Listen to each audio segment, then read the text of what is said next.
Recipe notes for my Pappa al Pomodoro soup. When I say this is the easiest soup recipe ever, I am not kidding or exaggerating. It's almost ridiculous how quick and easy this recipe is, honestly. It comes together in like 15 minutes. There are only 5 ingredients, not counting olive oil and salt and pepper. I never count those because we should always have those on hand. But I've got a few really effective hacks and just tricks that I weave into the recipe that just make it so flavorful. And I honestly think it's the best version of this soup. The 5 ingredients in question today are just simple canned tomatoes, but let's go ahead and reach for the ones that have herbs and garlic already inside. You can find canned diced tomatoes that have basil, oregano, and garlic already in there, so why not get the help from our store while we can?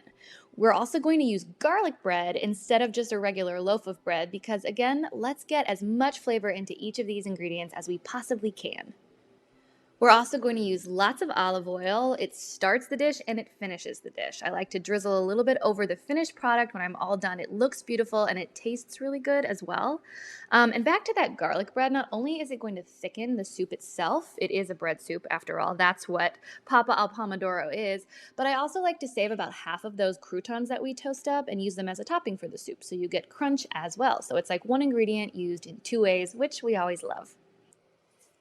Another ingredient that I sneak into this recipe that you'll see me use from time to time here on My Kitchen Little is just a creamy garlic and herb cheese spread. You can use alouette or boursin or boursin, however you like to pronounce it. That's a really great product to add a lot of creaminess and tons of flavor to things like soup, stews, and sauces.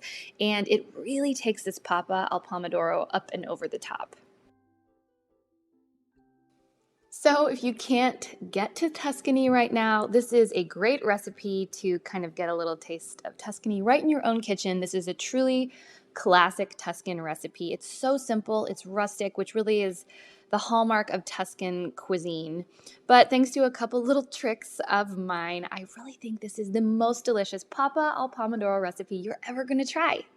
And if you do give it a try, I would love to know what you think. Feel free to drop me a line here on the blog or via email, or you can leave me a comment over on Instagram. I'm there sharing what we're up to pretty much every day. And with that, happy